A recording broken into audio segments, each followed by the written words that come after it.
Good evening, folks, and welcome to the live stream. I hope you're all very well this evening. Let's see who we have on tonight. We have Mr. Rolling. Great to see you, Mr. Rolling. We have Tiny Demolition Lover. Great to see you. Hope you're well up there in Scotland. We have Jared McCarthy. Great to see you. We have nothing. just a line. Welcome to the live stream. We have Enzo the God. Great to see you, Enzo. We have the Freckle Pony. Great to have you on. Hope you're well. Kellahella. Great to see you. Hope you're well.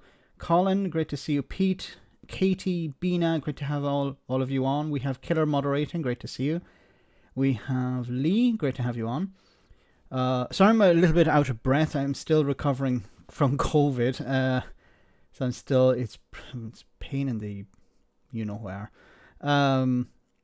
We have Lee, great to see you. Pete, Burns, Raven 1983 Witch, great to see you. Roshin Malone, great to have you on. Roshin, hope you're well. We have Ministerian, great to see you. Alistair, great to have you on. Hope you're well. We also have Archangel, great to see you once again. Hope you're well in Australia, as far as I remember. We also have Schneeke Z 3Y3Z. Mega Harry Bomb, great to have you on. Freddie B, great to see you too. CGM, great to have you on, and Akismad is there too. So I want to say hello to everyone who's on tonight. We're up to 155 viewers. That's great.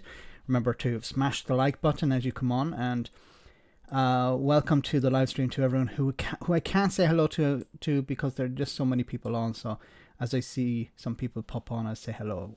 I see Artemis is there, Chatty Rat, Fearless Wolf, Simon Carr, Doc Davis, and so many more. I want to say welcome to everyone. So, of course, we're going to talk about the economy, talk about a little bit about Brexit as well, and the strikes, the NHS nurses strike. Also, we have a special event a little bit later on where I'm going to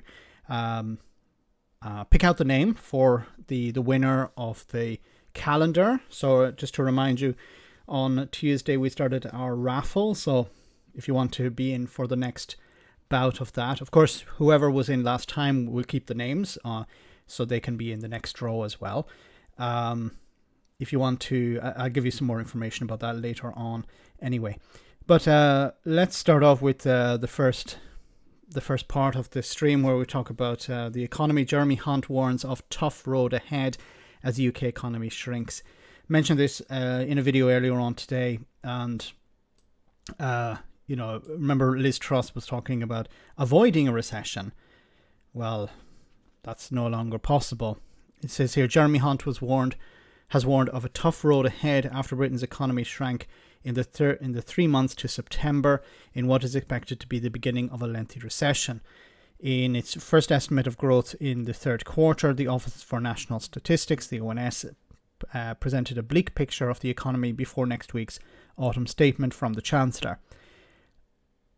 GDP, gross domestic product, fell by 0.2% in the third quarter as households and businesses struggled with soaring inflation, while there was also a hit to activity as businesses closed for an extra bank holiday for the funeral of Queen Elizabeth II. The Bank of England and I think it was something like 6 billion that was estimated the cost of the funeral to the economy, because everything was closed for the day. The Bank of England expects the latest GDP figures to be the start of a prolonged UK recession as rising interest rates and the cost of living take their toll on activity, lasting until the end of next year. Another negative growth figure for the final 3 months of 2022 would confirm a technical recession. The economy grew by 0.2% in the second quarter of 2022. It's difficult to get out of that, and unfortunately, as I said in the video, what are the Tories going to do? Probably increase taxes and cut public services. What they should be doing is pumping money into the economy. Now, unfortunately, the only way to do that would be to borrow or to sell assets or to increase taxes. I would be fully supportive of, and I think many people on this stream would be fully supportive of higher taxes on the rich in society, the richest in society, multimillionaires and billionaires. But then the Tories don't want to tax those people too much because, well, they run the media outlets, and which help decide the next election, which is something we talked a little bit about on the Sunday roast. So remember to check out the Sunday roast on Sunday morning. Very interesting guests we had on that. But it's going to be it's going to be austerity, but it's going to be increased taxes probably on everyone. And then, austerity is going to make it more difficult for councils, for example, to operate, and they're going to have to increase their taxes as well. Stu, thanks so much for that super chat. Thank you, Max, saying the truth in this crazy world. I try, and it's not always good news. There's generally bad news, but I think it's important that it is talked about. And what the Tories have been trying to do over the last number of weeks is to take the cost of living problem off the table, stop talking about it, start talking about immigration, and distract the public with the issue of immigration. And they have been reasonably successful with that, where people have been banging on about, immigrants and, where do we put them and where are they going to go and why are they going into hotels. I think after Thursday, or in the run-up to Thursday, I think the focus will return to the economy and the cost of living crisis, and something needs to be done. And I'm afraid what the Tories are going to do is, of course, increase taxes and cut public spending. And public spending is necessary. This is going to reduce, if it's cut, it's going to reduce investment, and it's going to result in unemployment, because businesses will cut back. And you also have rising interest rates, which is going to reduce investment as well. This is GDP fell 0.6% in September 22. So it's a bad situation. So the response, of course, is to put pressure on the public service to do more. For example, nurses and the NHS are trying to do more with less money. And when it comes to less money available for the NHS, this is what the Prime Minister had to say today. I absolutely share everyone's respect and gratitude for our nurses, for the dedication and the hard work that they provide for all of us. And I think where we are now is that the unions are asking for a 17% pay rise. And I think most people watching will recognise that clearly that's not affordable. And I, of course, recognise the challenges people face. And the way that we resolve these situations is we have an independent body that makes recommendations to the government, and indeed the... Okay, but the independent body is selected by Parliament, or by the government. So it's not really independent. It's the members of that independent board are selected by either the Parliament, or, well, if it's Parliament, obviously it's the Tories who are in charge, or the government. So in a sense, it's not really that independent. And they've been talking about, we'll give nurses a 3% pay increase. But if inflation is at 10.1%, and you're giving them a 3% pay rise, then in real terms they're getting a 7% pay cut. But it's even worse than that, because in many parts of the NHS they haven't received a pay rise since 2010. So in real terms it's maybe like a 20% pay cut. We have a super chat from excuse me, Freckle Punny, Jeremy Hunt, making more cuts than Freddy Krueger. Yes, and I'm afraid this is what's going to... They were talking... Excuse me, I'm still recovering from COVID. That's what he was talking about a few weeks ago. He was saying, we're going to have to force each department to find savings. Obviously, savings are cuts. And for example, when it comes to the NHS has had its budget frozen, but in order to hold on to whatever staff it has, it had to pay them more. But those pay increases came out of the existing budget. There was no extra money to help pay nurses and doctors more. So the NHS budget is getting smaller, and they're able to do less and less. And there are stories of nurses being hired on £2,000 a day or something because they can't get the staff. So in order to get the staff, they have to pay agency staff. They have to pay for agency staff, and they're paying through the nose for that, which is another problem. Thanks for that super chat. We have another one from Stu. Thank you so much, Stu. This rich one can't grasp what the poor feel. Rishi Sunak, and it's not just that he's rich and he doesn't understand, but he surrounds himself, because there are rich people who have made it, who understand. I think of Gary Lineker or what's the other footballer's name? I forget what his name is, but who's considering running as a Labour MP. These are people who have a lot of money, but they understand what ordinary people are going through because they speak to ordinary people. Ordinary people are within their circle. Rishi Sunak surrounds himself with multimillionaires and billionaires, and that's his focus. He doesn't understand what ordinary people go through. He never will. And this was something that I think it was Alex was talking about for the Sunday roast, was how, if you never are in a position where you feel that you're going to lose something, then you can never understand what losing it is like. I'm sort of paraphrasing, but it was this idea that they were born into this and they'll die this way. They'll never understand what it means, like to pay a bill or to struggle to make ends meet, or they'll never have to worry about, do I have enough money to pay the bills to feed my family. If they go to the supermarket, they'll never have to go, do I have enough money, or do I need to cut back? Should I put that item back on the shelf because I can't afford it, or I can't afford to buy as many things as I wanted? Rishi Sunak and others will never understand that, and that's why they will. Why it's probably the worst thing to have somebody like that in charge. Boris Johnson could sort of fake it. Excuse me. Sorry, apologies for that.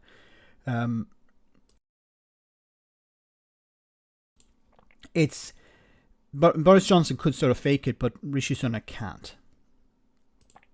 I hope I survive the end of the stream. Mr. 950 million knows what a nurse thinks. My backside.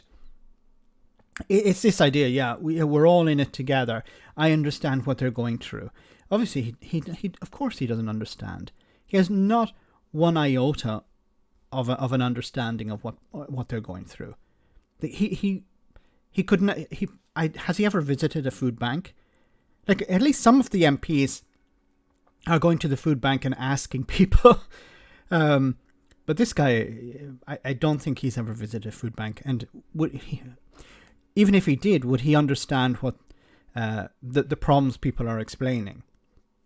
Like, can he honestly imagine what it's like not to be able to pay the bills?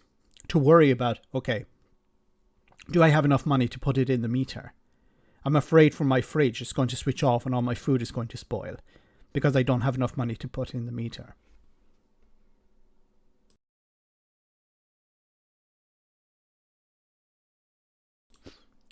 I'm muting myself when I cough, so it's a bit more polite. Thanks for that, Magic. Alistair, did you see Labour plan to keep Scotland in the Union by Crypt Master Brown? Mainstream media don't do any reports on it. And unfortunately, I haven't seen that. Gary Neville is the Stormer's barber, Gary Neville, and Katie as well. Gary Neville is somebody who the Labour Party should definitely bring on board. And he's a millionaire who understands what people are going through. But Alistair, I will check out that what Labour are trying to do. And in Scotland, you say Labour and the Tories are two cheeks of the same arse. We've seen how Labour in Scotland have been working with the Tories in order to keep the SNP out. And I've said this before, they should be working with the SNP because allegedly they're on the left. They're a progressive party. You would imagine that they would be working against the Tories. And unfortunately, it doesn't really work like that.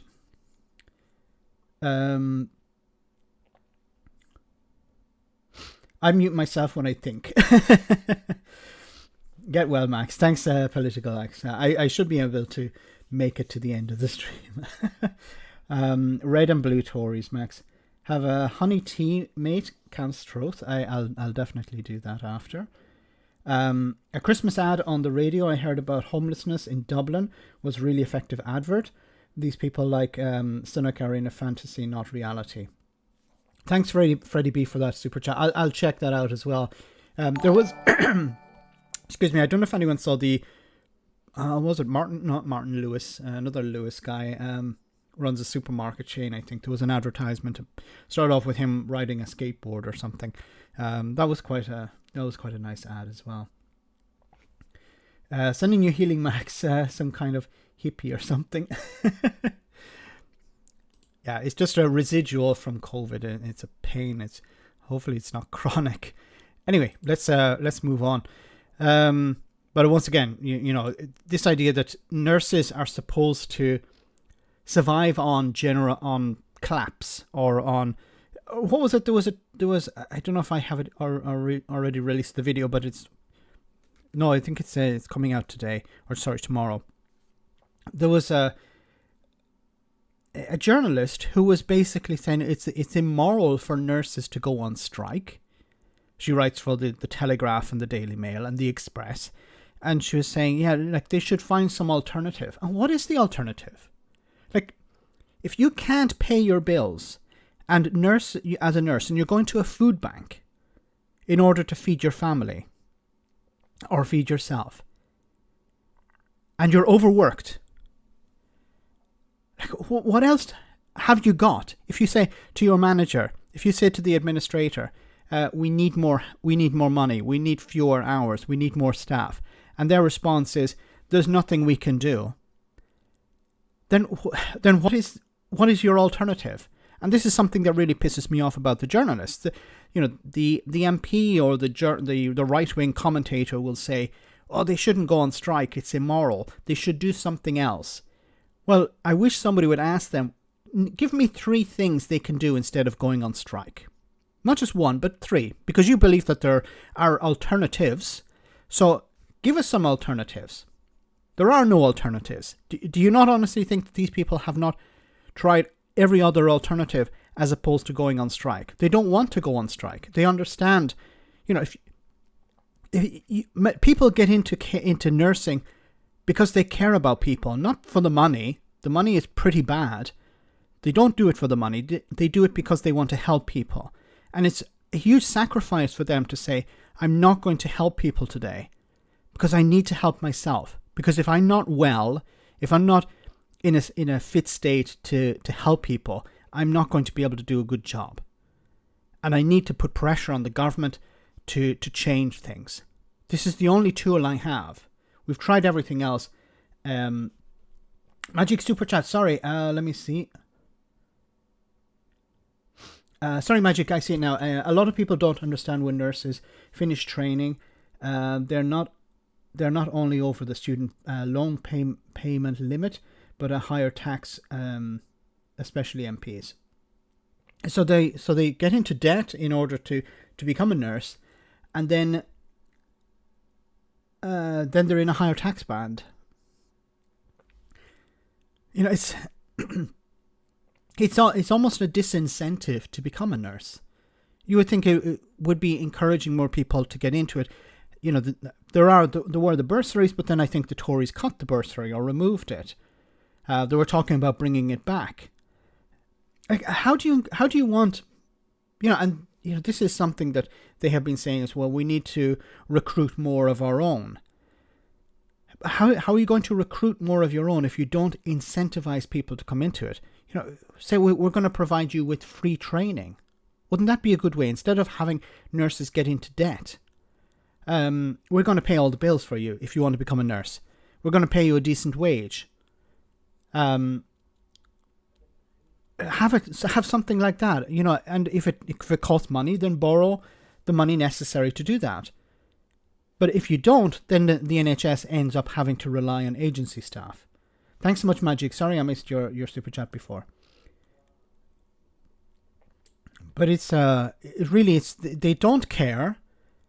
And then when these things happen and people react by going on strike, they attack the strikers, attack the nurses. And, it's James O'Brien has said it before. It's just a matter of time when they turn. Who's the next person they're going to turn on? They turned on teachers, they turned on firefighters, now they're turning on the nurses.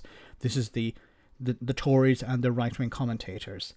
They were clapping them back in 2020. Now they're saying that they have no right to go on strike. And, when Rishi Sunak and others say, well, there's it's expensive to pay all these wages. But, for example, he had no problem writing off, was it 7 or 8 billion pounds in COVID fraud. So people who were making claims during the furlough scheme and it was fraudulent, and it was calculated at between 7 and 9 billion pounds. And he just said, oh, we can't get this money back. So he wrote it off. But when it comes to actually paying people more money, no, we can't afford that. It says here, Reeves claims it's disgraceful that for Kwarteng to say that his mini budget was not to blame for problems with public finances.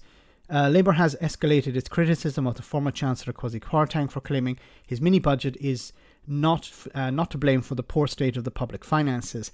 Asked about his comments, Rachel Reeves said, the shadow Chancellor said, it's really disgraceful that Kwasi Kwarteng has the cheek to do this interview. He crashed the economy with his mini budget just a few weeks ago. It caused untold damage to people.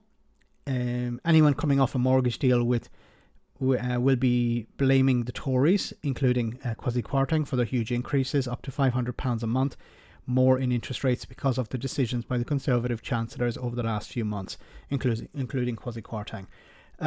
This was fact-checked, and it says that it's a bit misleading because of it's in relation to last year. But it's sort of missing the point.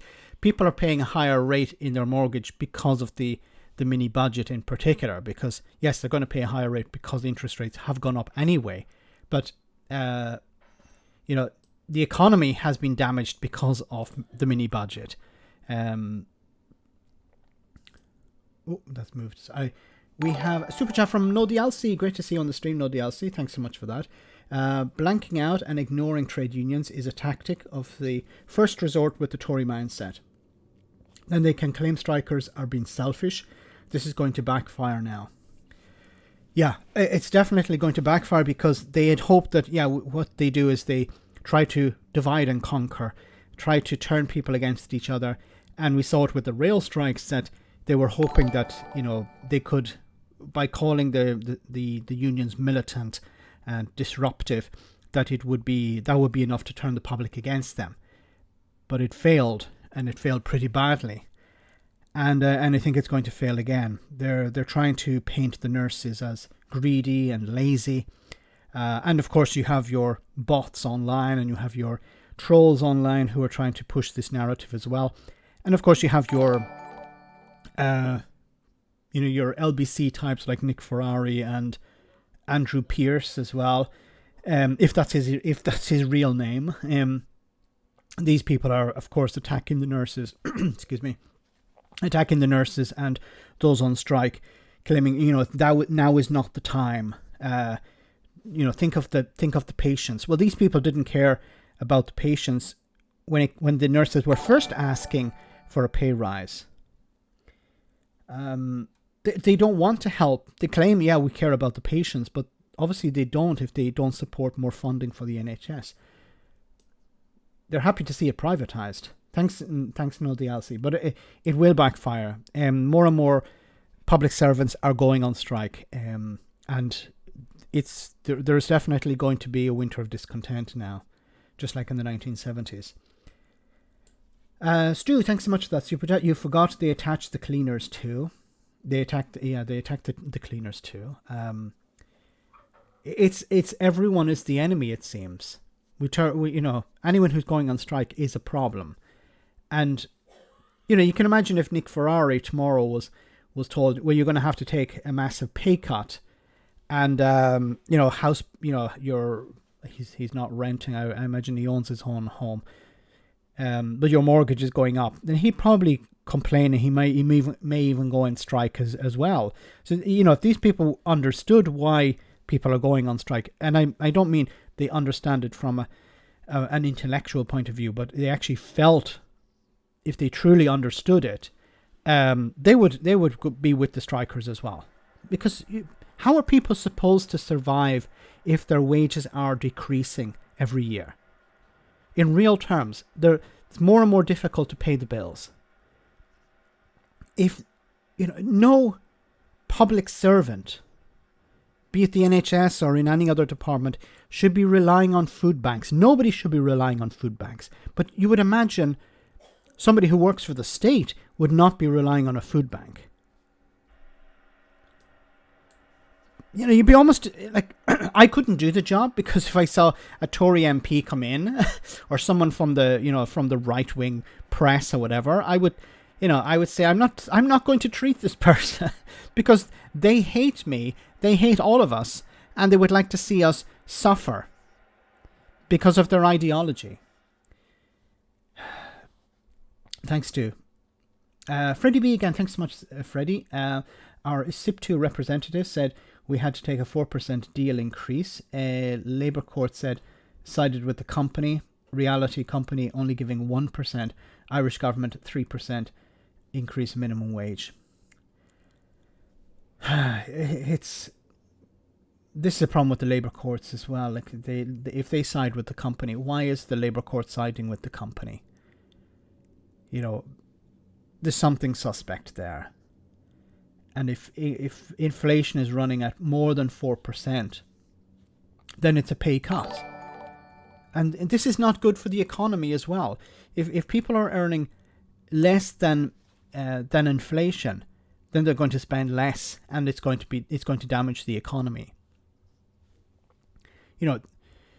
We understand that inflation at the moment is not because of wage increases. It's because of in the UK, because of Brexit, because of energy prices and a weak pound.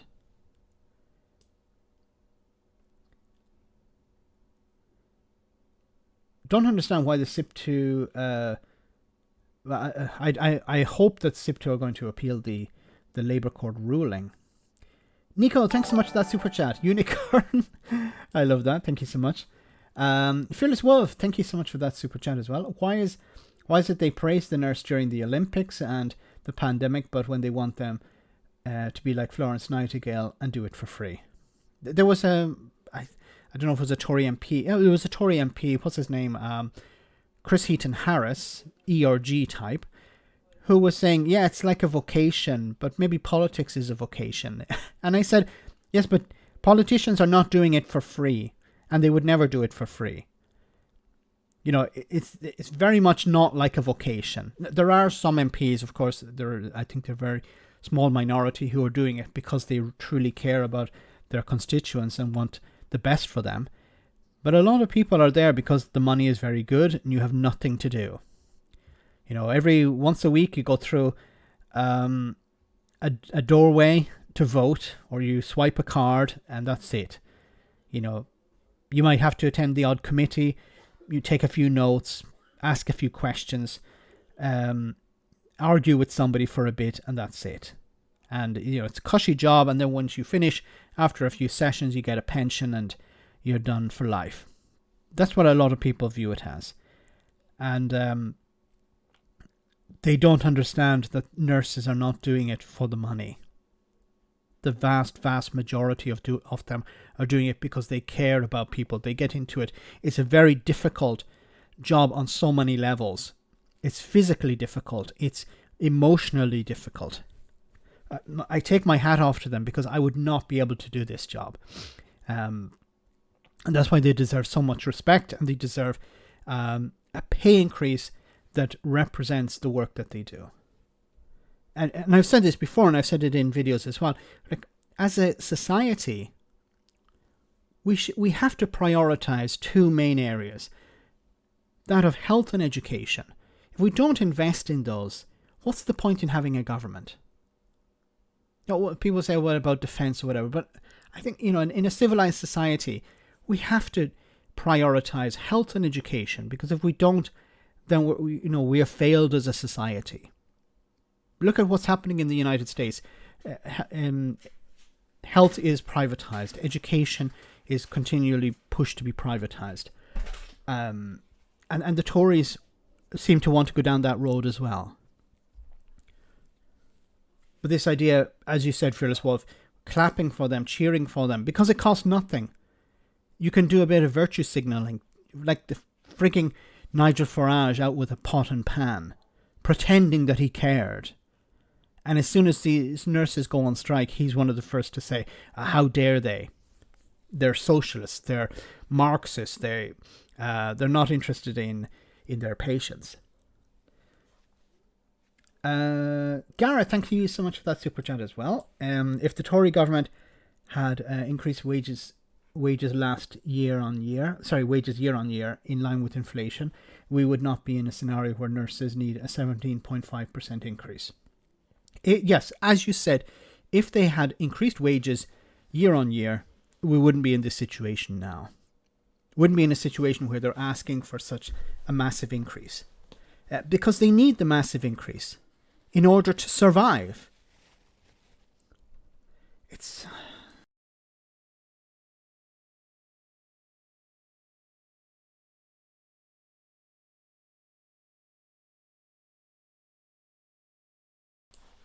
Excuse me once again. Thanks so much for that, Gareth.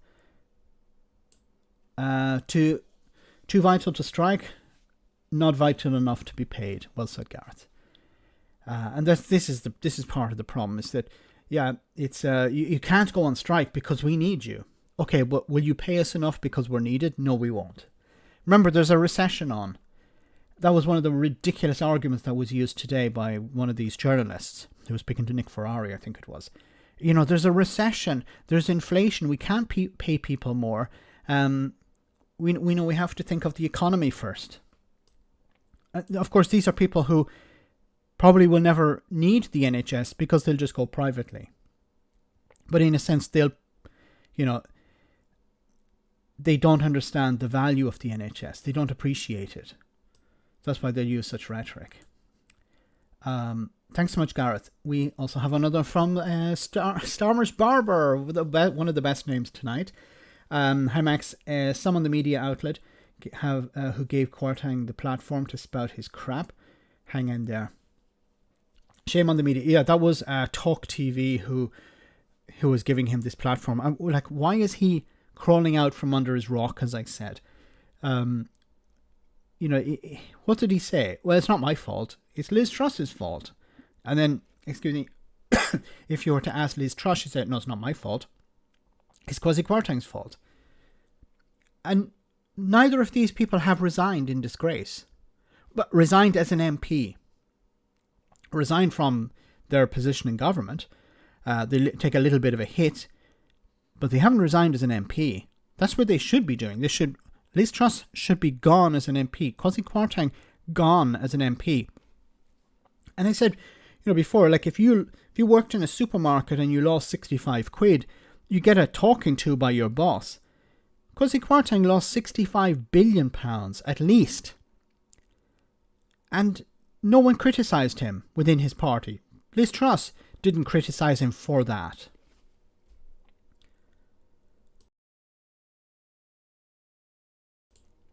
We have... Thanks for that super chat. Anyway, let's move on.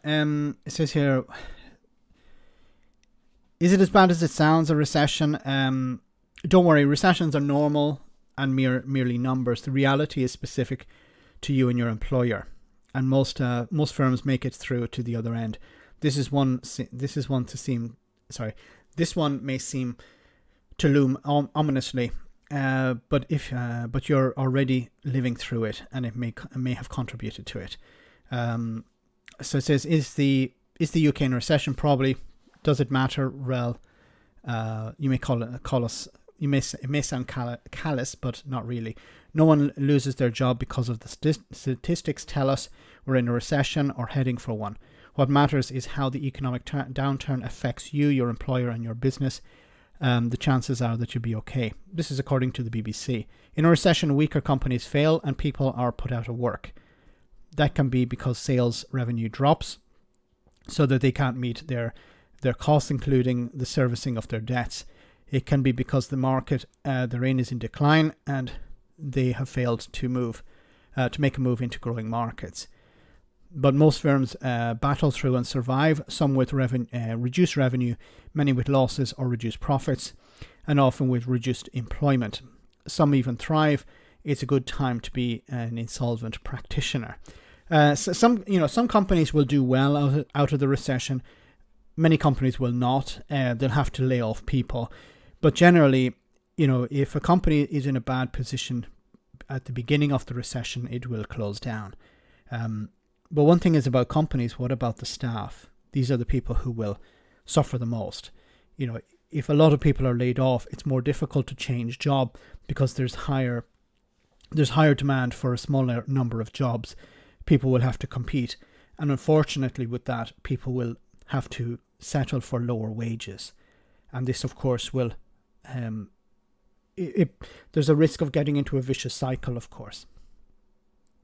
Anyway, let's move on. Bring up this.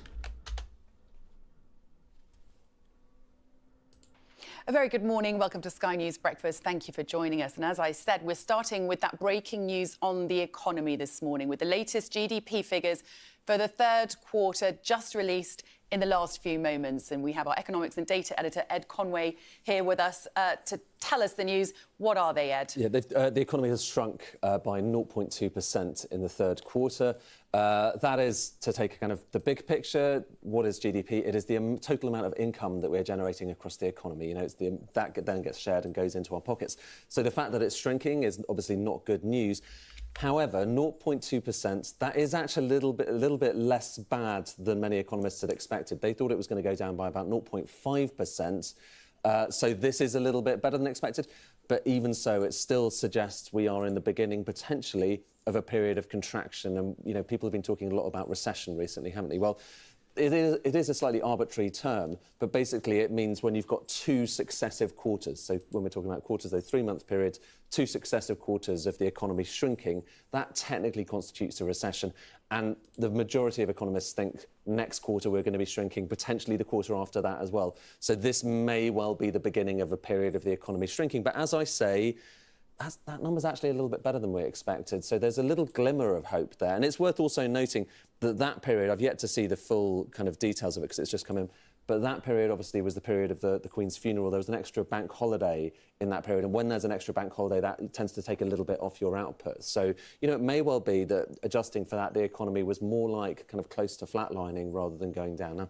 Now, this is not good news exactly, but it's certainly kind of less dire than some people might have had you believe. Does it suggest that perhaps the recession that we're now going into may end up being less bleak than forecast previously by the Bank of England? Well, let's hope so. But, I mean, it's just so hard to tell at the moment. And there's so many imponderables right now. I mean, whatever happens in Ukraine, whatever happens with energy prices is going to have a massive bearing on this because to some extent that's, what we're adjusting to here. Higher inflation, higher energy prices. And then on top of that, you've got the Bank of England adjusting to that, raising interest rates as well. And then we're expecting to hear from the government next week about potential further spending cuts. So put all of that together and, it doesn't take an economist to work out that all of that's going to kind of dampen down the amount of activity you have in the economy, all else equal, and mean that you have less spending. But as I say, a little bit, it's a kind of glimmer of slightly, less bad, less bleak than expected. And also worth setting that against the fact that we just heard in the US that inflation there is rising less quickly than had been expected as well, still going up very fast.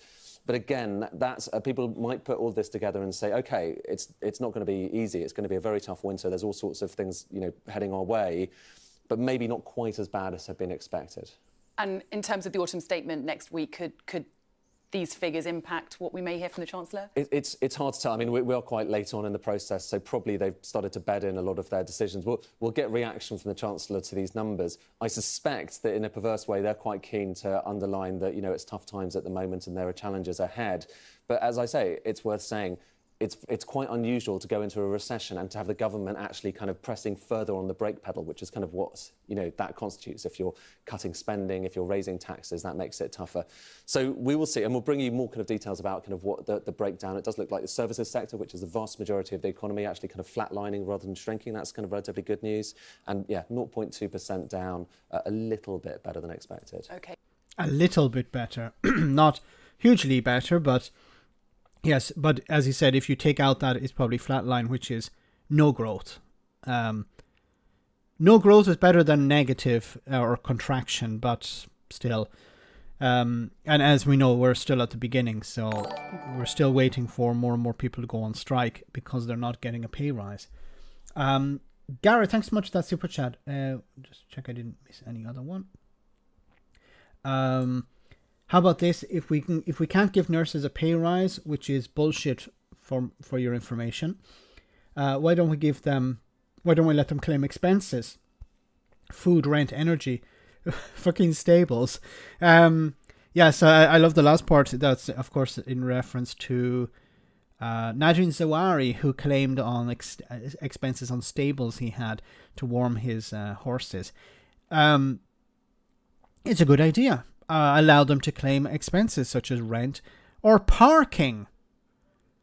Once again, in Scotland, free parking. In England and Wales, or as far as I don't know about Wales, but England in particular, NHS staff have to pay parking. Like, this may sound like something trivial to many people, but this is serious. It demonstrates, it reinforces this idea that, the Tories don't care about them. But you force people to pay for parking in their place of work. I said before, most places, if you work in a supermarket, you probably don't pay parking there. If you do, you get it back. It's completely alien to me, the idea, and ridiculous to me, the idea that NHS staff have to pay for parking. But yeah, allow them to claim expenses back. Good. That's a wonderful idea, Gareth, and I wish somebody would put it to an MP.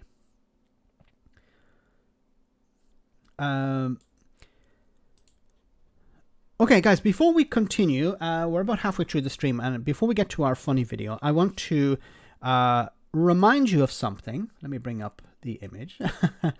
Where is it here? Let me bring it up here. Yes, this is our raffle. This is for the Sir Ronventy calendar for 2023.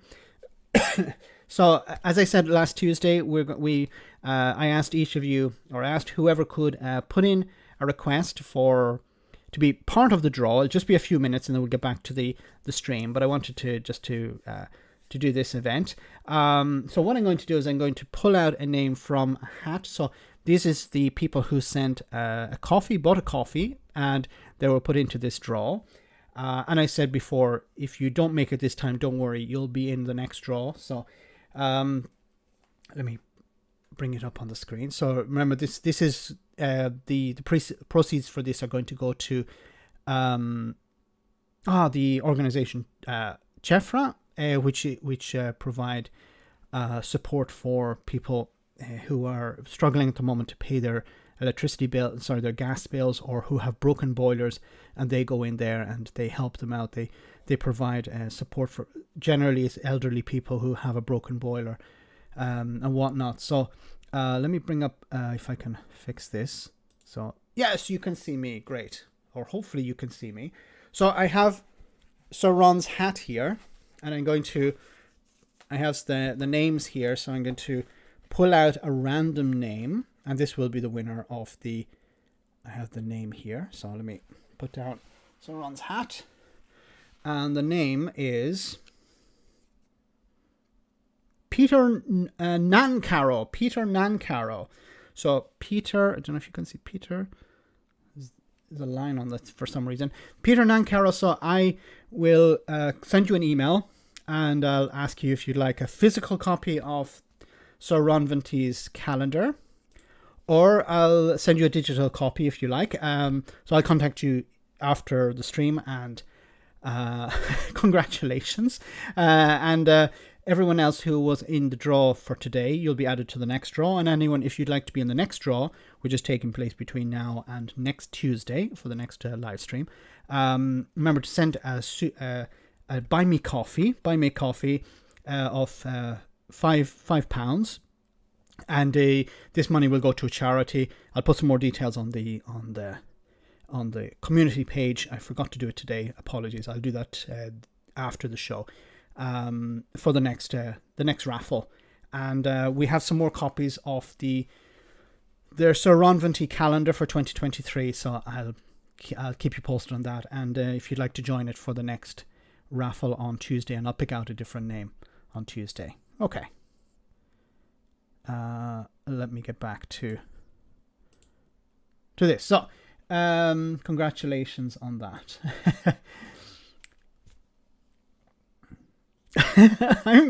I'm Peter Nancaro, and so's my wife. There was a raffle. Sorry, Calvin. So remember, if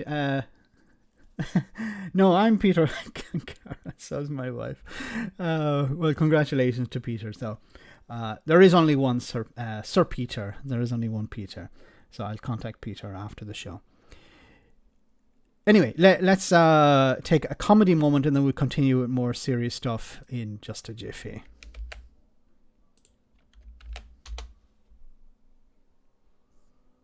He chose to bring in a man that had a bullying allegation against him that the Prime Minister knew about the day before he appointed him. Well, he'd been told there was a disagreement between two of the chief whips. But Sally, let's put this in perspective. In 2019, Keir Starmer voted for Jeremy Corbyn to be Prime Minister. Jeremy Corbyn taking us through the pandemic. I mean, he would have locked down late. I can't say whether he would have discharged COVID patients into care homes, but he would have persecuted Captain Tom and taken away his poppy. PPE contracts to communists, parties and allotments.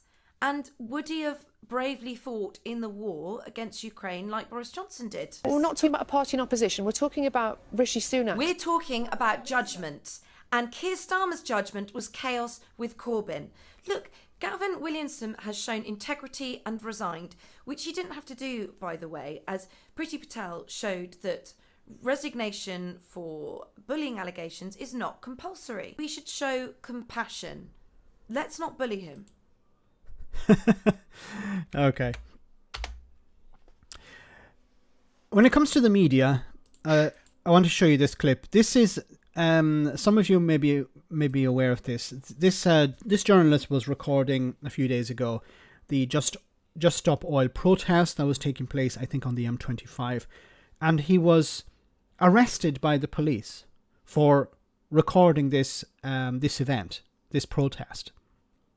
He was handcuffed. He was put in the back of a car, a police van, and his family were visited by the police. I want to show you this clip from Byline Times.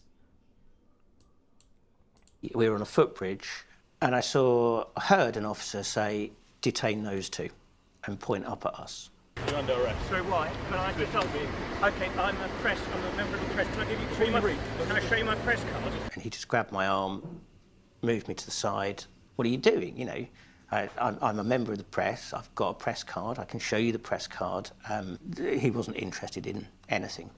Dragged me off to the police van, and they took the handcuffs off, put them behind my back, searched me, took everything off me. 3 male policemen entered my house with my wife and my daughter in there at 11 o'clock at night to search it. I was livid. Have you ever seen anything like this happen before?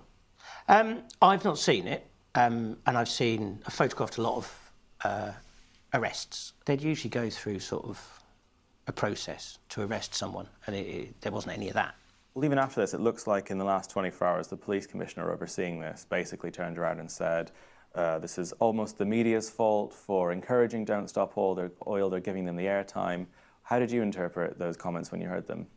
I was absolutely, completely fucking appalled. It was just ridiculous. As you guys have said, there was also an LBC journalist who was arrested. This starts from the top. You know, the police have said before, well, there are a few rotten apples. But the fact that this man was arrested and he's a member of the press means that these officers were operating on guidance from the top. And the fact that the police commissioner, you know, was more interested in blaming the media here, you know, you should, and he was saying like, oh, you know, if you, and I heard it when he was speaking to Nick Ferrari, and Nick Ferrari did push back a little bit. Kudos to Nick Ferrari for doing it. I'm not a fan of Nick Ferrari, but he did push back a bit, saying, you know, well, our job is to report events, and you don't want us to report. And the police commissioner was sort of saying, yeah, but these, you know, we need to starve these protesters of oxygen, and you shouldn't be really reporting on it. You should be reporting on something else, or you should report that something happened, but don't interview these people, or don't, you know, where does the police commissioner get his orders from? Is it the Home Secretary who's met with him and said, look, there are these protests, you know, environmentalist protests. I don't think it's specifically Stop Oil, but it's any sort of protest.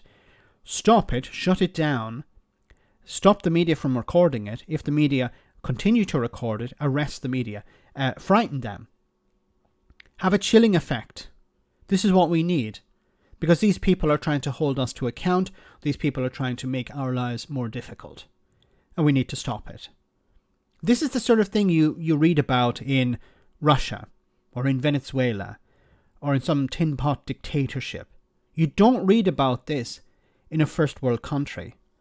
And this is extremely worrying, because there wasn't a real apology from, this wasn't a mistake. It wasn't, oh, I'm sorry, we made a mistake. We didn't know that this guy was a journalist or something like that.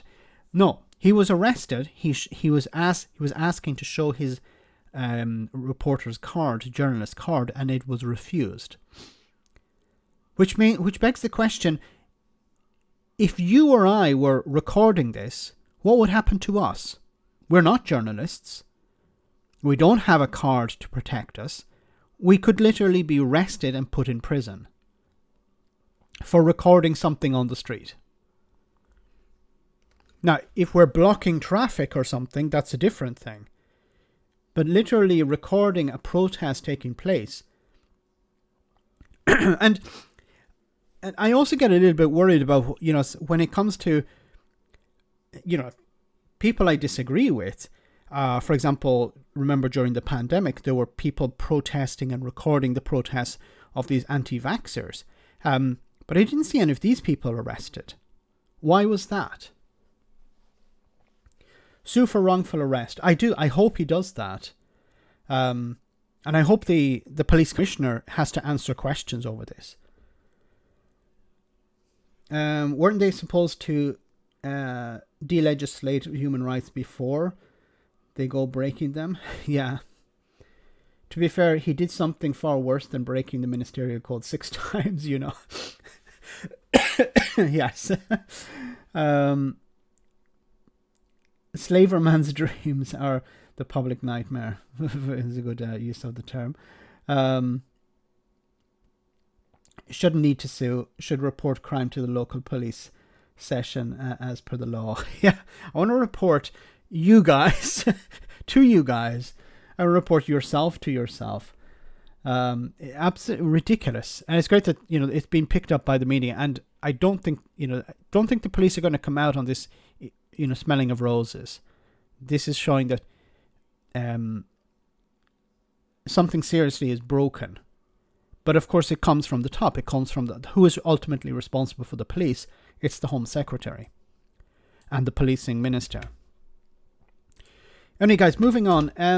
Little bit of Brexit news, maybe good news when it comes to Brexit. Very, very often it's not good news, but of course, good news when it comes to Brexit is bad news for the likes of the DUP.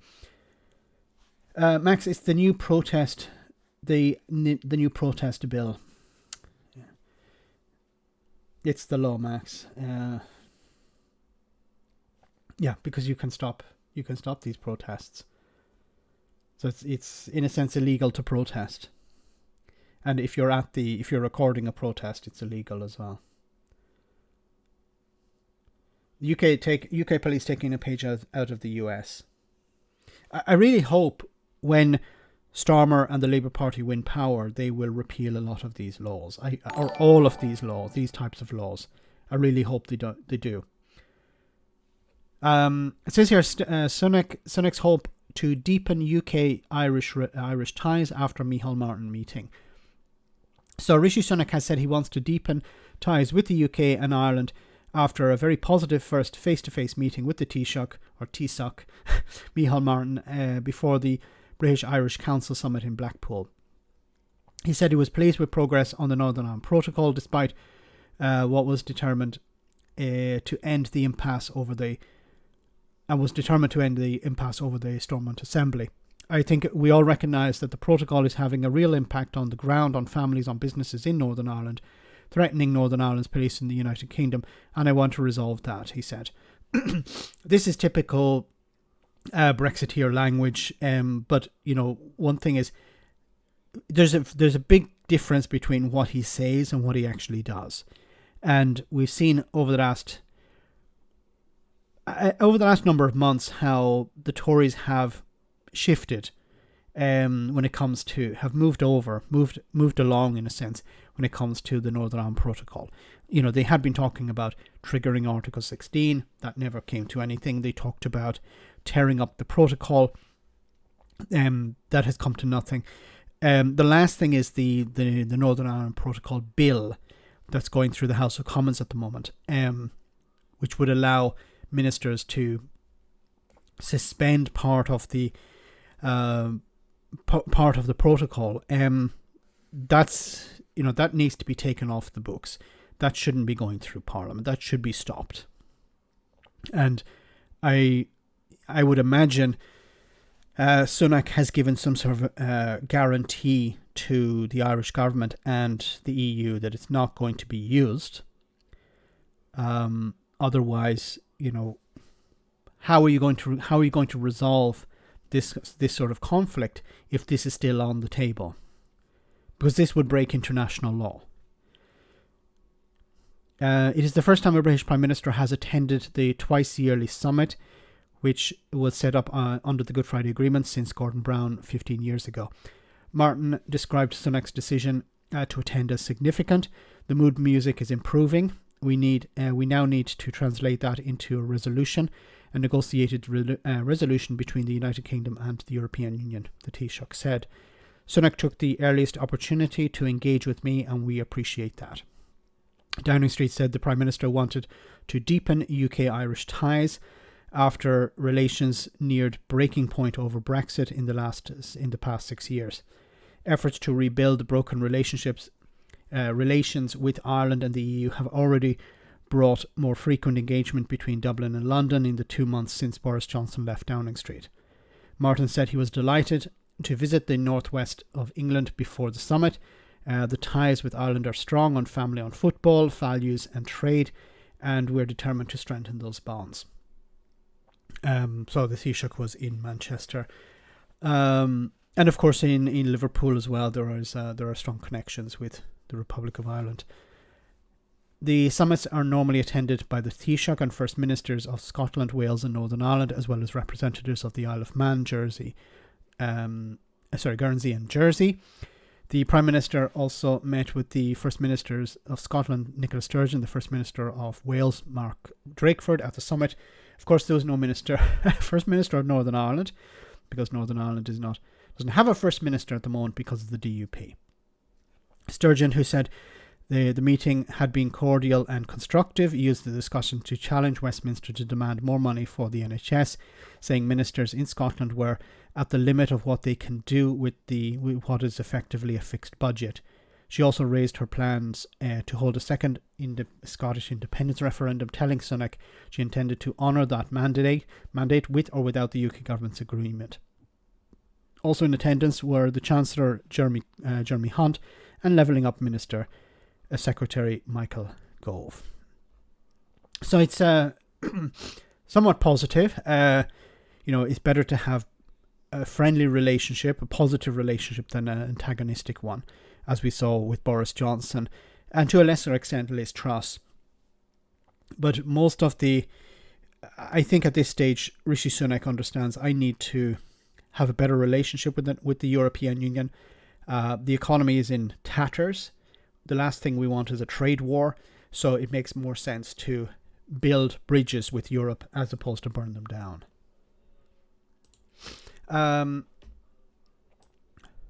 Moving on. So nothing really there with Brexit. Let me read some of your comments, actually, guys, on the stream.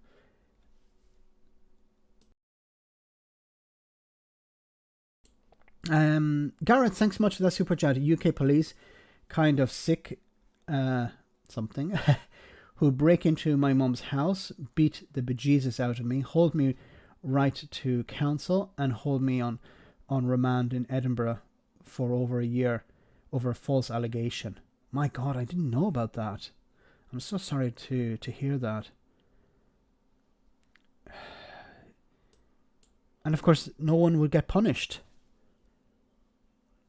You'd be just let go. Oh, sorry about that. Or sorry for any inconvenience it may have caused, or something like that. These people need to be held to account. And what worries me also is that what the Brexiteers want to do is they want to reduce standards. And this also applies to recruitment. So, you could end up having lower standards for recruiting police officers. And we saw in the past how the vetting process was very, very flaky. And, people who were convicted of domestic violence and stuff like this were getting into the police force. Now, this is very worrying, because why would this caliber of person want to be a police officer? Is about being on a power trip. The narcissists who want to show off their power, and these are the worst type of people you want in the police force. Thanks for that super chat. So sorry to hear about that, Gareth.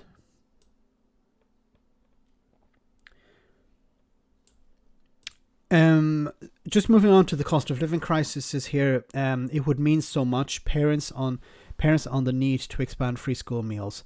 We're back to free school meals once again. Marcus Rashford fought with the Tories. Fought a long and difficult battle with the Tories, and eventually got them to issue free school meals during a period of time. Of course, it was a limited amount of time, but then the cost of living crisis is going to be pretty long term. That's why it's necessary for free school meals to be extended. It says here, parents and teachers speak about how expanding the restrictive free school meals provision would help children and their families. When she became a single parent, Sally was shocked to learn her children wouldn't be eligible for free school meals. The 36-year-old part-time charity worker in Coventry earns about £750 a month before universal credit. The £7,400 universal credit threshold is too low. Sally, who also has children, aged 9 and 11, says it's really unfair. It makes you feel like you're being punished for working. I'm on my own and on really low wages, and couldn't believe it when I found out I wasn't entitled to free school meals. So this is somebody who's on £750 a month before universal credit, and she has to pay for the meals for her children at school. Like, the threshold is 7,400. That needs to be increased, because if somebody earns a little bit more than that, they're no longer eligible. And a little bit more is still poverty wages. A 36-year-old who makes her children pack lunches, but is constantly worrying about rising costs, knowing they would be fed in a day at school would really help, she says, adding that she had her rent increased by £100. I'm constantly worrying about going shopping and making sure I have money left over for bills. Sally believes free school meals should be expanded to help families weather the cost of living crisis. I would be able to make them better, more nutritious breakfasts and dinners. Free school meals would mean so much less stress for me and much more choice for my kids. Yeah, because if she's already scraping to get by, she's going to buy the cheapest food possible. And of course, the cheapest food possible is not nutritious, it's not healthy food. And, this is going to compromise her children. I'm not blaming her, of course, it's not her fault. This should be universal. Look, some people who don't need it will get it. But that's a price worth paying. I think that's a small price to pay to make sure that everyone who's struggling gets covered. And of course, we know that there's ample scientific evidence that demonstrates that if children eat healthy food, if they're well fed, they operate better at school. They're able to absorb more information. They're able to be better students. They're less disruptive as well in class if they're better fed, if they have access to better food. And of course, these are the building blocks of our society. I said before at the beginning of the stream, if you're not investing in health and education, what's the point in having a government? Really? Provide free school meals to all. Some millionaires, their children will get free school meals. To hell with that. It's a small price to pay to make sure that people who are just over the threshold at the moment get access to free school meals as well. Like, the cost of free school meals is a pittance compared to some of the things that the Tories have spent money on. How much money has Brexit cost so far? Probably £1 trillion.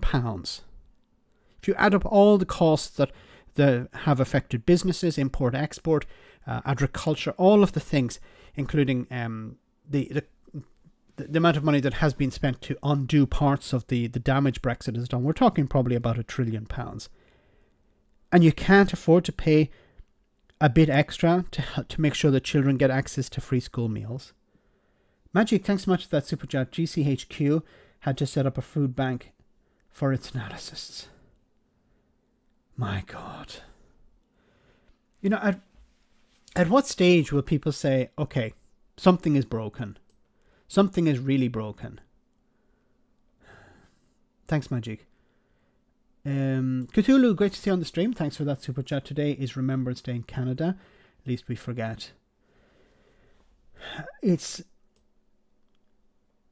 so important that we work to, there's war going on all over the world, and it's important that we remember the sacrifice people make, but also remember that we need to stop these wars from taking place in the future. We need to put pressure on our governments, to avoid war at all costs, until there's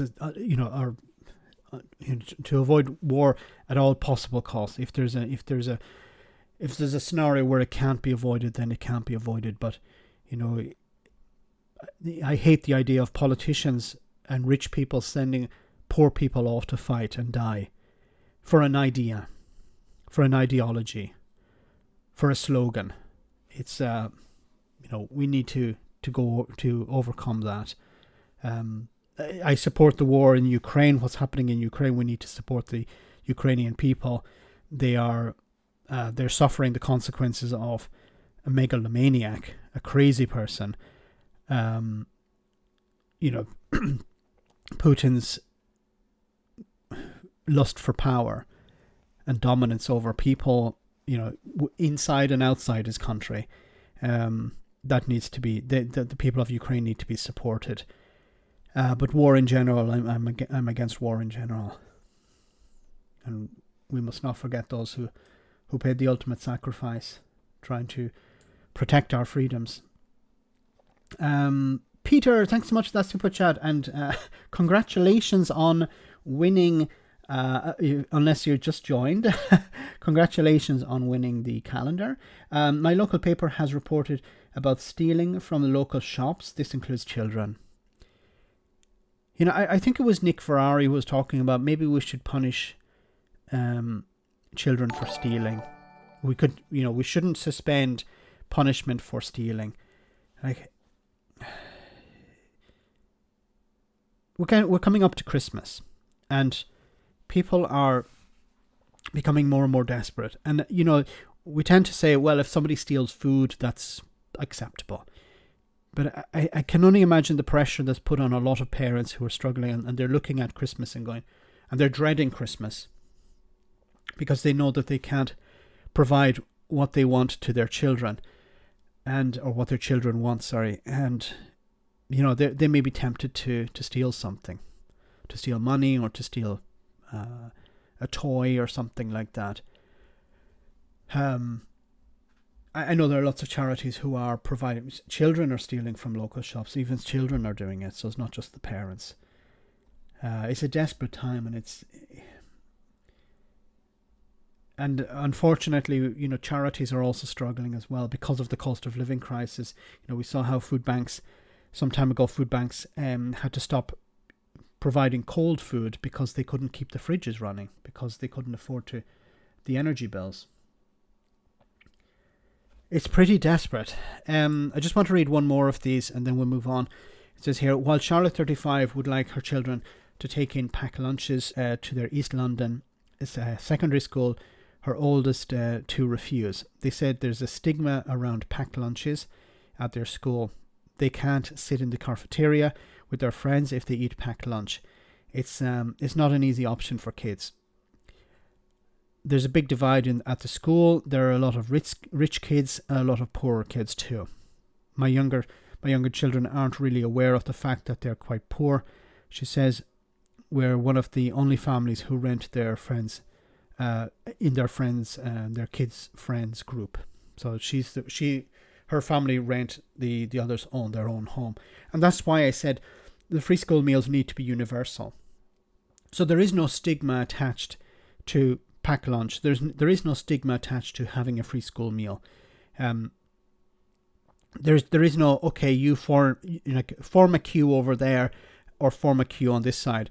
You know, the queue for the people who pay for their lunch, the queue for the people who have a free school meal. It shouldn't be like that. It should be universal. It removes the stigma. And it, of course, you know, along with removing the stigma, it provides children with the nutrition they need. Excuse me.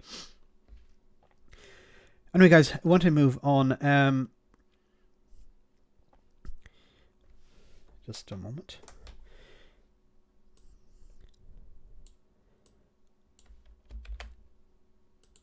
With the NHS, so as you know, the NHS is going through a lot of problems at the moment, and of course one of the biggest problems is the waiting times, and they have reached a new record. Just 2 days ago, Julie feared the worst. At work as a painter and decorator, she suddenly felt very ill. I just thought I was going to die. I'll be honest, I have never been so scared in all my life because the pain just was crushing. Julie called 999 and was told she could be having a heart attack. She just said to me, you're category 1, but we haven't got any ambulances to send out to you. So, of course, that frightens you even more then because you're thinking, am I going to die in this house on my own? Julie was taken to hospital by a friend and is currently undergoing more tests to diagnose her condition. Sorry, I just saw in the chat here, Mark Freely says, the council have made me homeless again. I'm sat in a McDonald's and I don't know where to go when they close at 11 p.m. I'm so sorry to hear that, Mark. Oh my God, is there... I wish I could help. I don't know if there's somebody in the chat. So you don't need to say where you are, but or maybe if you can, maybe somebody can provide can mention somewhere there's a place you can go. Maybe there's a charity who could set up something, or there's a shelter you could go to just for the night. I don't know what to say. I'm so sorry to hear that.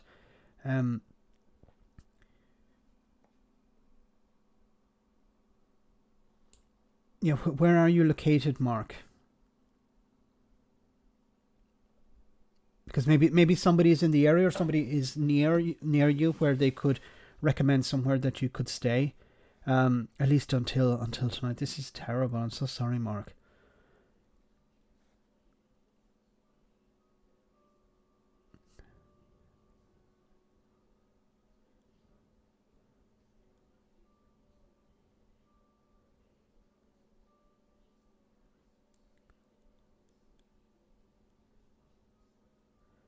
Chat, if you can help Mark, do so. Yes.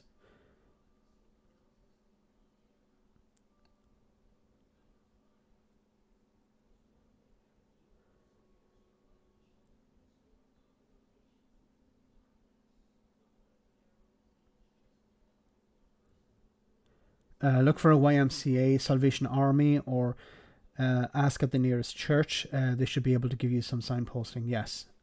Try doing that. Thanks so much, Magic, for that suggestion.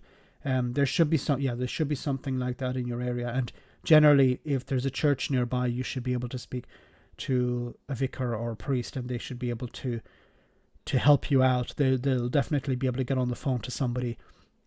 Maybe it's not for a long period of time, but at least until tomorrow. And please do, if you're on the stream on Tuesday, please let us know how you got on. I'm so sorry to hear that. And I'm so far away. I wish I could do something, and I don't know who to. But thanks to the guys on the stream for suggesting that. Bad tangent. Don't no look. If somebody says something, I don't look.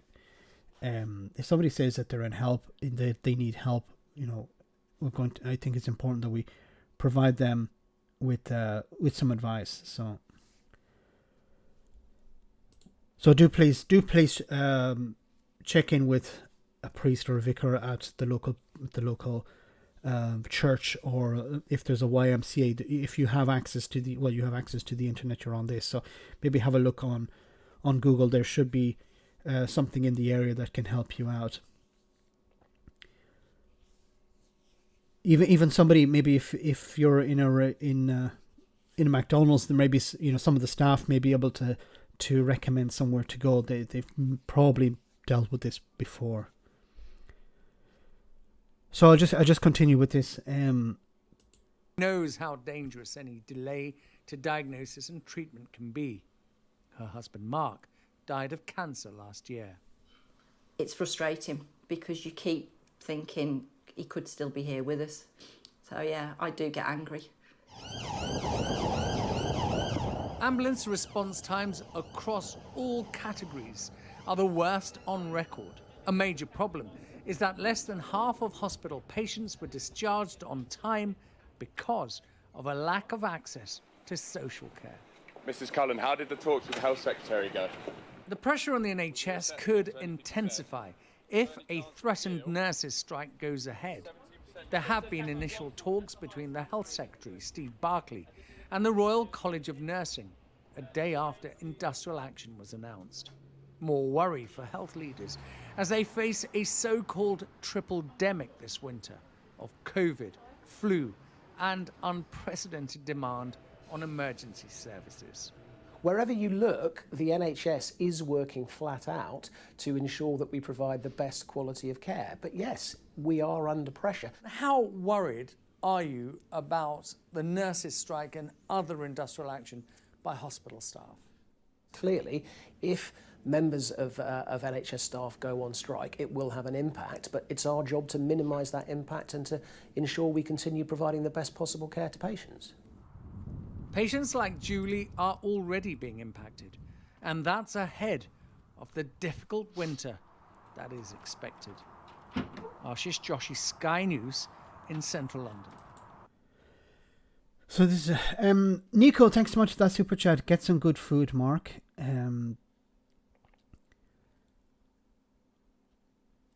Maybe we can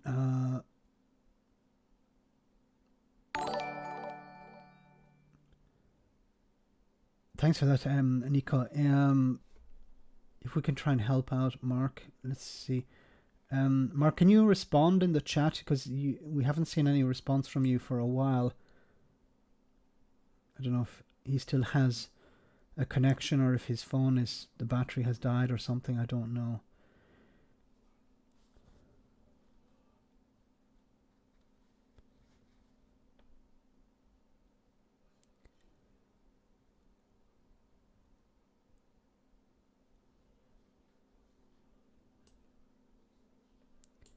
some people in the chat are saying it's somebody messing about. I really hope that's not the case, because it's not something to joke about.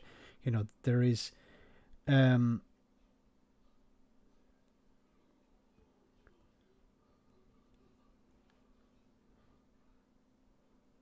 not trying to get people to hate on this. Just be careful, please.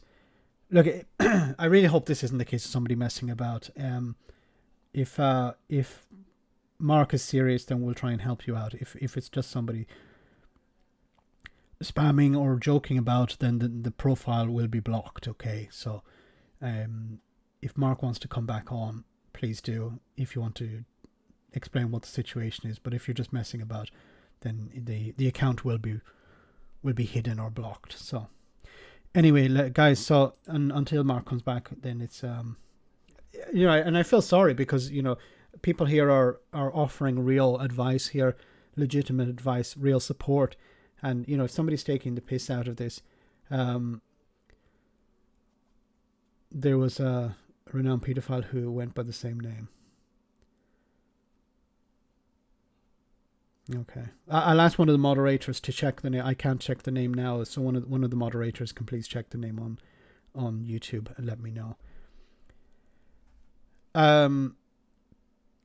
And Nico, I can refund you on that super chat, because if it turns out to be fake, then I'll send you that money back. So let's move on. Just in regards to the NHS, this is a wonderful story here about a man. One of the things I've been saying about the NHS, the Tories are trying to tear it down. The Tories are trying to break it up. The Tories are trying to give it away, not even so much sell it off, but just give it away to their friends and their donors. This is somebody who was surprised when he had to use the NHS some years ago. Coming over here and discovering the NHS, and I was bananas about the NHS before Henry even got sick. I mean, I remember signing up at the local GP and, like fumbling for a credit card, and they're like, what? We don't need that. And I was like, what? And, or like even paying the immigrant health surcharge as part of our visas. I don't agree with that. However, it was so much less than a normal American annual premium that I was like, hell yeah. In certain devolved countries, you don't have to pay for prescriptions, but here, you pay $9 in England, and I'm like, $9, you got it, because it can be so expensive in the U.S. And so discovering the NHS was amazing. And then once Henry got sick, forget about it. The amount of time we would have spent on the phone begging for an MRI to get approved, or wondering why we'd gone to the pharmacy to get a certain medicine and they wouldn't give it to us. So we gained a lot of time merely by being in a country that had a national health service. My political involvement is just sort of like calling it like I see it. I'm not trying to do anything other than tell you what I've seen. I've said sometimes I present myself as a ghost of Christmas future for British people regarding healthcare, because I can show you what it could be like, and just want to let people know that the NHS is something to be defended with hammers and rakes and bricks if necessary. I couldn't agree more. It's it has been one of, if not the greatest healthcare services in the world, and it needs to be protected. This man, it says here, his son Henry died of cancer, but the way he's talking here about the treatment that he was given, and I've spoken to so many people online and offline about the NHS, and the people working within the NHS are really dedicated, and they deserve respect, but also pay. They need to be compensated in respect to the work they do. And it really pisses me off when I hear about drunken people punching nurses or doctors, or being violent, or abusing them. You have somebody who's there looking after you, saving your life, and your response to them is to treat them like shit. And then you have on the that's at the bottom level, and then at the top level you have ministers and MPs talking about how, how dare they go on strike? It's immoral. They're compromising the patients. It really pisses me off, and it's something I continually rail against. The NHS is something that should be restored. It's deeply damaged at the moment because of the cuts, because of the continuous attempts to water it down. And you have people like Boris Johnson who went into hospital and got treatment and came out and was no different. His ideology had not changed one iota. That's what really pissed me off. What's healthcare like in Italy, Max? So where I am in Italy, there are different healthcare, different forms of healthcare in different parts of the country. So, for example, where I am near Venice, it's in Veneto region, and it's public-private partnership. So generally, what happens is there is a waiting list if you go to the public hospital. Depends on the type of treatment. Things have improved a lot over the last number of years, but generally, if you're willing to pay a little bit more, you'll be sent to a private hospital, but the state will pay most of the cost. So you will pay what they call ticket, and you'll get treated in a private hospital. But the difference, sometimes the difference is very little. It's about whether you want to wait or you don't want to wait. If you don't want to wait in the public hospital, you have to pay something. If you don't want to wait even less, you go to the private hospital and you pay something extra. The level of care is very high. It isn't. There aren't people really complaining about it. Accident and emergency. Before I came on the stream, I had a quick look at a hospital in my area, and in accident and emergency tonight there were about 3 people waiting. So I don't know what the standard is in other parts of the world, but that sounded quite low. These were 3 people at high priority, and then there are different priorities. So, for example, I imagine this is everywhere. You'll be red, yellow, or green. Green is where you'll have to wait. If you don't want to go to the GP, you go to the hospital, you go to A&E. And generally, if you're yellow or higher, you won't actually pay anything if it's an emergency. I've been trying to reach out to a health expert here in Italy to be able to get a better understanding, because I've been very fortunate that I've never actually needed to go into hospital here. So, touch wood, I hope it's not necessary in the future.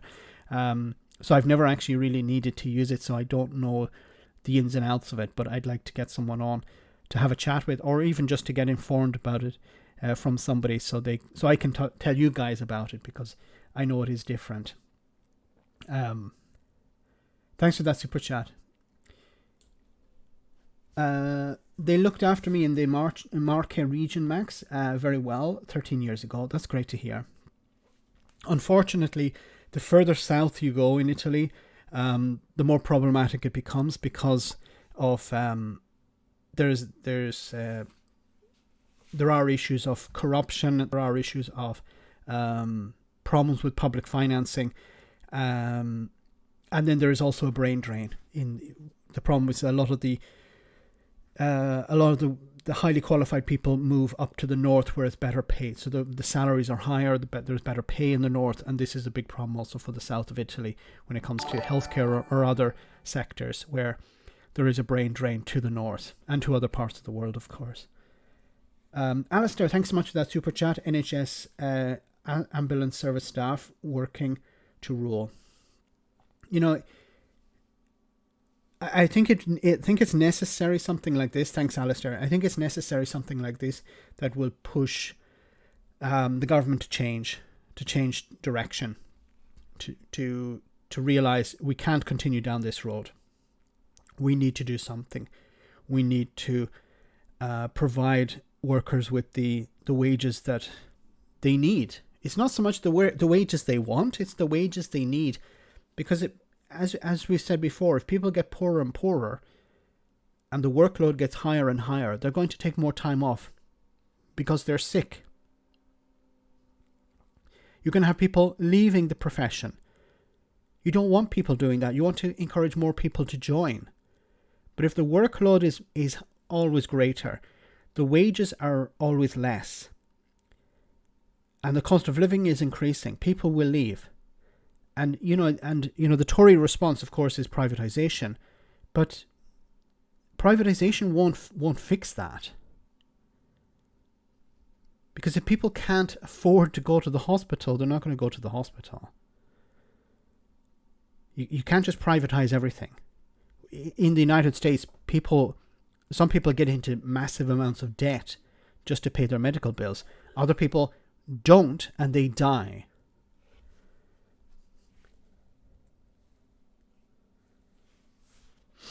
I see Mark is back on.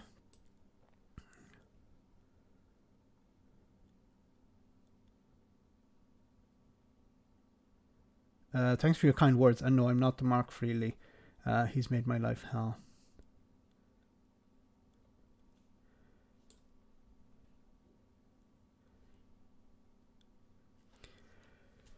So if you're a legitimate Mark Freely, and I hope you are, I do hope that you're following the advice that people gave. And if you're not, you will be banned. Okay, but I hope that you are the legitimate one, and that look, you do find, reach out to somebody in the area, reach out to priest or vicar. You don't have to be religious, but they should be somebody who will be able to help you out. And please do let us know how you're getting on, because if we can provide some support in some other way, please do let us know. So guys, we're almost at the end of the stream for tonight. Before we finish, we have our one for the road. I want to say thanks to everyone who came on tonight. Thanks so much for the super chats. Thanks so much for the support. Thanks for smashing the like button. Remember, after the stream, we have our post-stream chat. Remember, so the next raffle for another calendar of Sir Ron Ventee will be between now and next Tuesday. So if you want to be part of that raffle, make sure to send a coffee. Buy me a coffee. The link is in the description of the video, or any of the videos. You can check out any of the videos. There's a link there. Just mention it's about the raffle or about the calendar, whatever you prefer. So when I see that, I'll know I'll know which names to pick out. We'll do another raffle next Tuesday at about halfway through the stream, and the best of luck. You can send in. Remember, the money will go to a charity that provides support for people who are struggling to pay their energy bills and to fix boilers, to get their boilers working during this very difficult time. So if you can support them as well, I think the bot will be sending a link to that as well. So guys, have a great evening. Deffer, there you go. Have a great evening. Make sure to smash the like button if you haven't already, and have a great weekend, and I'll see you on Sunday at Sunday Roast. Otherwise, if I don't see you there, I'll see you on Tuesday next. Hope you enjoyed this. I'm sure you will. So as results continue to come in from the US, it appears that the much predicted red wave was more of a Pew stribble. Let's go over to our expert on American politics for more.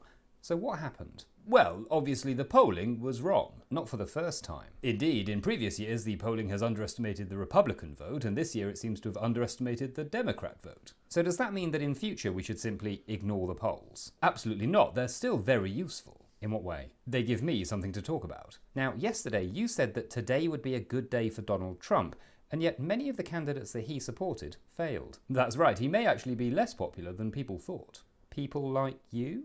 Possibly. You also said that Democrats had focused too much on abortion rights and not enough on the economy, and would be punished by the electorate for that. Yes, that is definitely what it looked like last night. And what does it look like now? The Democrats focused exactly the right amount on abortion rights and the economy, and have been rewarded for that. Or maybe it was about something else entirely. That's also a possibility. So you got it wrong then, and you might have got it wrong now. Well, it's always difficult to predict what's going to happen in an election. And yet that's exactly what you've been doing for months. Yes, it's a tough job, but someone's got to do it. Do they though? What's that? Is it actually useful to spend all of the time leading up to an election analysing polls and making predictions if in the end they turn out to be wrong? Well, I mean, doesn't that just lead to a narrative where one side becomes the obvious winner and it could depress turnout for the other side, and if the other side does win, then it just leads to conspiracy theories? I suppose that... Wouldn't it be better for us just to discuss the issues and the candidates and then let the voters decide? Well, possibly, but then how would we generate drama? This is the news, not Netflix. Well, you keep booking me. Fair point. And look, I can't predict the future, but I'm great at explaining the past. So, what happens now? Trump will definitely run for president. And what if he doesn't? In that case, I'll say that it was always obvious that he wouldn't. Thank you, I think. Next up, as most unlikely night since Sir Mix-a-Lot Gavin Williamson resigns from the government for the third time, we ask how will the crucial without portfolio department cope without him? Is he trying to win some sort of twisted game? And will he get a peerage at the end of it? Probably. So thanks, guys. Once again, thanks so much for coming on, and thank you so much for your support. Once again, see you, and the moderators for doing a wonderful job as always. Thank you so much for that. If you're a patron, I'll see you on the Discord post-stream chat in a few minutes. Otherwise, I'll see you on Sunday or on Tuesday, and don't forget the raffle. Take care. Have a great weekend. See you soon. Good night.